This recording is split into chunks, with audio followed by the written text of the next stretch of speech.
साथियों, हम कक्षा 10वीं के अध्याय 1 बहुपद से प्रश्नावली 1.2 को अभी हल करेंगे, समझने का प्रयास करेंगे। इसका पहला प्रश्न यहाँ पर दिया गया है। आप छत्तीसगढ़ बोर्ड की पुस्तक को भी देखते रहेंगे साथ में। उस प्रश्न में 5 प्रश्न हैं, कुल मिला के एक प्रश्न के अंतर्गत 5 प्रश्न हैं, लेकिन मैं यहाँ पर 2 प्रश्नों को इसी वीडियो में या 2 वीडियो में हल करके आपको बताऊँगा। ये कौन सी विधि से हमको करना है? इसके लिए हमको उपयोग करना है शेषफल प्रमेय विधि। ये शेषफल प्रमेय विधि क्या होता है, ये हम समझने का प्रयास करेंगे। ठीक है, शेषफल प्रमेय विधि से हमको शेषफल ज्ञात करना है। सबसे पहले प्रश्न समझिए आप कि यहाँ दिया है एक बहुपद है px equal to x³ + 3x² - 5x + 8, या फिर px बराबर x का घात 3 धन 3x का घात 2 ऋण 5x धन 8 को निम्नलिखित से भाग करें तो शेषफल क्या होगा, यह ज्ञात कीजिए, ऐसा पूछा गया है।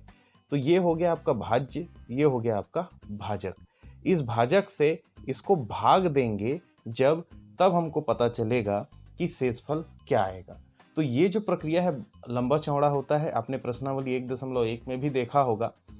तो क्या इसका कोई तरीका है क्या जिससे कि हम बिना भाग दिए एक लंबी चौड़ी प्रक्रिया का मतलब क्या होता है कि यहाँ पर हम इस प्रकार से मेथड लेते हैं। यहाँ पर हमको क्या रखना होता है, भाज्य रखना होता है, यहाँ पर होता है भाजक, और फिर उसके बाद ये प्रोसेस हम पूरा करते जाते हैं तो यहाँ शेषफल हमको मिलता है और यहाँ पर क्या प्राप्त होता है, भागफल। ये विधि आप पहले ही देख चुके हैं।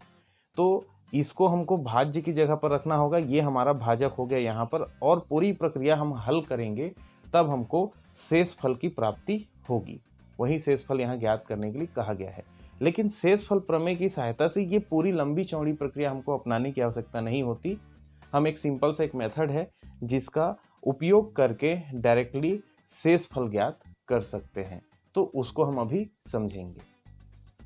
तो यहाँ पर जो भाजक होता है, शेषफल प्रमेय विधि में क्या करना होता है, जो भाजक होता है, भाजक को हम 0 के बराबर मानते हैं। ठीक है, तो भाजक क्या होता है हमारा, यहाँ पर क्या दिया है प्रश्न में, x + 1 दिया है, जिसको हम 0 के बराबर यदि मानेंगे तो यहाँ पर हमको x का मान प्राप्त होगा, x इक्वल टू -1, क्योंकि 1 को हम ट्रांसफर करेंगे, पक्षांतर करेंगे तो 1 बराबर के इधर आ जाएगा, और ये धनात्मक था तो क्या हो जाएगा, ऋणात्मक।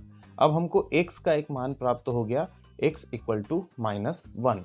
अब क्या करेंगे हम, यहाँ जो बहुपद दिया है px के लिए, इसको हम रखेंगे x³ + 3x² - 5x + 8। यहाँ पर x का मान रखेंगे हम, जो x का मान हमने यहाँ से निकाला है उसी को हम रखेंगे। तो x का मान रखने पर ये हमारे पास आ जाता है हल करने के लिए x का घात 3, तो यहाँ पर ऋण 1 रखेंगे और उसका घात हो जाएगा 3 धन यहाँ पर 3 है, और इस x की जगह पर फिर से 1 का मान रखेंगे तो ऋण 1 का घात 2, फिर ऋण 5 और x की जगह पर ऋण 1 धन 8। अब क्या करना होता है, आपको पता है यदि घातांक ऋण 1 है, बहुत सारे बच्चों को पता नहीं होगा, हमारे बहुत सारे साथियों को पता नहीं होगा, तो मैं फिर से यहाँ पर एक रफ कार्य करके बता रहा हूँ कि ऋण 1 का घात यदि 3 है तो इसको हम क्या करेंगे, ऋण 1 गुणित ऋण 1 गुणित ऋण 1, ऐसा 3 बार करना पड़ेगा क्योंकि घात 3 है। अब आप इन दोनों का पहला गुणा कर लीजिए, तो 1 का 1 से गुणा किए, 1 एकम 1 आएगा, और ऋण का गुणा होता है तो धन होगा, तो यहाँ पर हमको कुछ निशान लिखने की आवश्यकता नहीं है। अब हमारा क्या बच गया, ऋण 1, फिर ऋण 1 से जब गुणा करेंगे तो 1 एकम 1, और यहाँ का आ जाएगा ऋण। तो ये हमारा रफ कार्य हो गया किसके लिए, ऋण 1 का घात 3 के लिए। तो यहाँ पर हमको फाइनल आंसर क्या मिला है, -1, तो हमने यहाँ पर -1 रखा। सेम वैसे ही यहाँ पर 3 है, लेकिन अंदर में क्या है, ऋण 1 का घात 2 है, तो अभी मैंने क्या बताया, ऋण 1 का गुणा ऋण 1 से करेंगे, मतलब जब घात 2 होगा तो 2 ही बार लिखेंगे, तो इस प्रकार से ये दोनों ही आएंगे। या फिर ऐसा समझ लीजिए कि हम यहाँ पर कर लेते हैं ऋण 1 का घात 2, तो हमको क्या मिलेगा, इस प्रकार से ये इसका स्ट्रक्चर हो जाएगा, ऋण 1 गुणित ऋण 1, तो इसका उत्तर कितना आ जाएगा, 1। तो यहाँ पर हम क्या लिखेंगे, 1। क्यों होगा 1, देखिए ऋण 1 का घात 2 है तो ऋण 1 गुणित ऋण 1 हमने किया, 1 और 1 का गुणा हो गया, 1 एकम 1, और ऋण का होता है धन, तो इसलिए वहाँ पर कोई परिवर्तन हम नहीं करेंगे, यहाँ पर निशान नहीं लगाएंगे। उसी तरीके से अभी यहाँ देखिए 5 का ये कोष्टक के भीतर है, तो कोष्टक को तोड़ेंगे तो 5 का 1 के साथ गुणा होगा, 5 एकम 5 और ऋण का हो जाएगा धन, और यहाँ पर पहले से 8 था, हमने इसको इस प्रकार से लिख लिया। अब उसके बाद क्या होगा, ऋण 1 धन 3 का, फिर ये कोष्टक तोड़ेंगे तो 3 का अंदर वाले से गुणा होगा, 3 एकम 3 धन 5 धन 8। इस प्रकार से आप इन सब को जोड़ना घटाना करेंगे तो ऋण 1 धन 3 धन 5 धन 8, तो ये ऋण इसमें से कट जाएगा। ठीक है, ऋण 1 में से ये धन 3 तो 2 बचेगा, 2 और 5 कितना हो गया 7, 7 और 8 यहाँ पर आपको उत्तर मिलेगा कितना 15 यहाँ पर आपका उत्तर आता है। तो इस प्रकार से हम देखेंगे तो इसका जो शेषफल है यहाँ -1 रखना पड़ेगा।